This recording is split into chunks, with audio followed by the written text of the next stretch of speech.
Bienvenue dans l'interview culture. Après avoir cumulé des millions de vues sur YouTube, cartonné en télé, notre invité du jour s'est lancé dans le one-man show et ça marche fort. Bienvenue Jérôme Niel. Merci.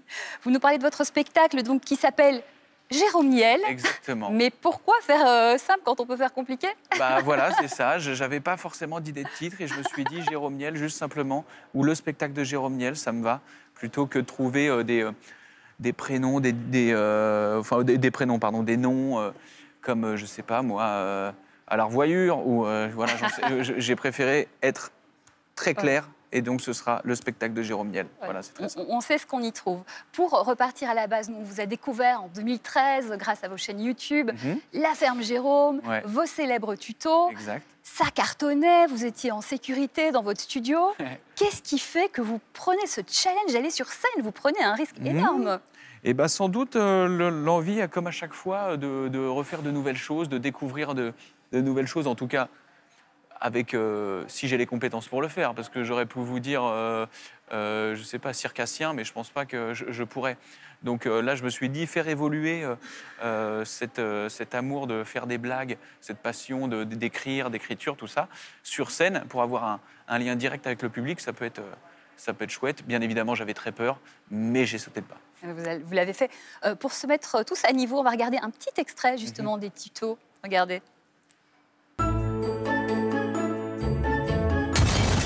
Bande de salopes. Avec les tutos, on apprend en s'amusant. Et aujourd'hui, je voulais faire un tuto hélicoptère. Mais je me suis rendu compte que ça prendrait grosso modo 12 ans à fabriquer. Et dans 12 ans, il y aura sûrement des voitures volantes, mon pote. Alors ça sert à que dalle.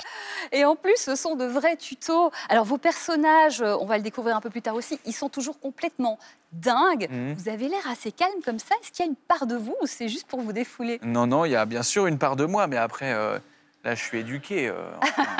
Je ne vais pas non plus te casser tout le temps. Non, non, non, bien sûr, il y a une part de moi, une part de personnage et une part de, ouais, effectivement, de relâcher un peu la pression, que ce soit dans la fiction ou même là sur scène.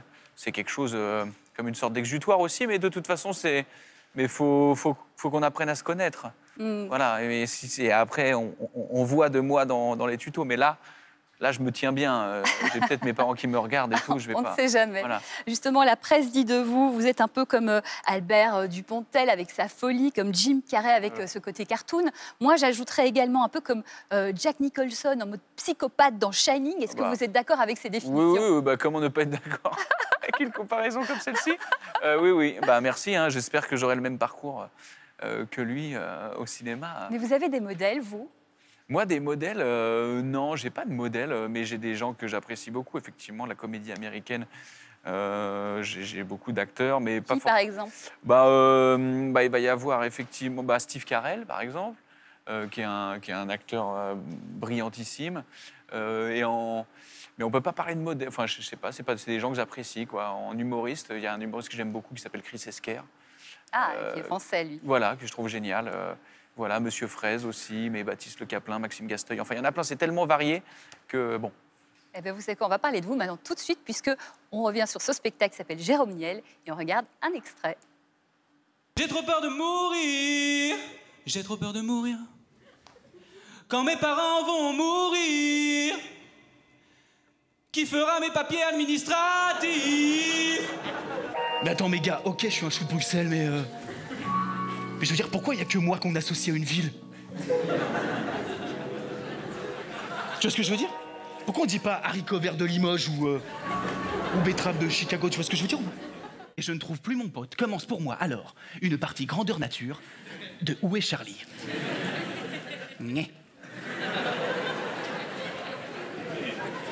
Charlie! Charlie! Jérôme Niel, vous êtes un vrai showman, une énergie, un jeu mais corporel extraordinaire. Est-ce que vous avez appris la comédie ou c'est naturel? Je pense qu'on apprend petit à petit, mais c'est en faisant énormément de vidéos donc sur Internet que le truc est venu. Et en regardant vraiment, encore une fois, c'est un truc... Enfin, même sur scène, on retrouve plus de... Finalement, mes inspirations viennent plus de la fiction que du vrai stand-up ou que de ce que j'ai pu voir sur scène, puisque c'est très... Il y a des jeux de lumière, comme vous avez pu le voir, il y a beaucoup de musique, il y a beaucoup de... C'est rythmé comme comme si je pouvais faire un montage, mais devant vous voyez, avec plein de ruptures, plein de trucs. Donc moi, c'est ça qui m'intéresse et la performance, effectivement, physique. Donc ça c'est juste, j'ai grandi avec des films d'action, enfants, qui me poussent à être très physique, en fait. Oui. Et même dans les comédies, effectivement, que ce soit Jim Carrey ou Dupontel, enfin, il y a beaucoup d'imagerie, finalement, et de corps, de forme à ce que je fais, quoi. C'est un rêve d'enfant d'être comédien. Bah, je crois pas.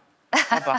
C'est un moment, je me suis rendu, j'ai dû me rendre compte, bon an mal an, à brûle-pourpoint, ça et là, que j'aimais bien faire des blagues, par exemple au lycée ou quoi.